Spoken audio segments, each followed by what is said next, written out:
So Dan, what is the significance of this artwork? What I find interesting about this panel in the library is that there's many languages, one of which is Welsh. And the Open University has always had an interest in 4 nations. Although in 1971 or so, the Times Higher referred to it as England's Open University, it's always been in Ireland, Scotland and Wales. Indeed, that notion of it being in all those countries has developed over time. So initially, when they first advertised for a director to arrange and organise matters in Wales, they called him, the post, a regional director, and they didn't advertise that the person had to speak Welsh. However, they quickly re-advertised. Howard Williams got the job, and he did a fantastic job of going on the television, doing interviews, doing presentations, and something like 10% of the number of students increased by 10% over the course of a few years. It's largely said down to him. The other thing, the distinctive thing about Wales, was that the population is relatively spread out. And so they started to introduce telephone tuition. Of course, there have been telephones for many years, but what the Open University was doing, what the staff there were doing, was using this technology in a new way. In fact, it was such a new way to have loudspeaker telephones that the GPO, who controlled telephones at that time, were a bit concerned about this, but very quickly came to see that telephones were being used in an innovative and useful way for educational purposes.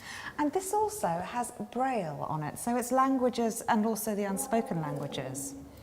That is one of the things which the university has long also taught, is about sign language and Braille, and in fact it's got the highest percentage of students who acknowledge disabilities of any university, and that's always been the case right from the 1970s, because students who've got a range of disabilities find it possible to study through this institution in ways they couldn't elsewhere. And we're in the Betty Boothroyd Library, so who is Betty Boothroyd? Well, Betty Boothroyd was an MP, and now she's in the House of Lords. She started off life in 1929, when she was born, which was just the year when Jenny Lee, after whom the old library was named, was first elected.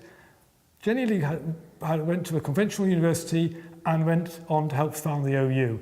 Betty Boothroyd, perhaps more like the students here, was the daughter of people who worked in a mill. She went to the Dewsbury College of Commerce and Art, and she only became an MP when she was 44. She rapidly rose to become the first woman Speaker of the House of Commons, which is not unlike most students, and also became Chancellor of the University.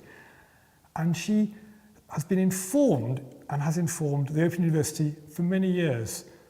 The other day, she gave a speech in the House of Lords about Brexit, and she said, an important aspect of democracy is the winner doesn't take it all. And that's something about the Open University as well. This is an opportunity for the second chance, the opportunity for people who can contribute. Having not won the first time around, they then can learn and make a significant engagement with society. Thanks, Dan.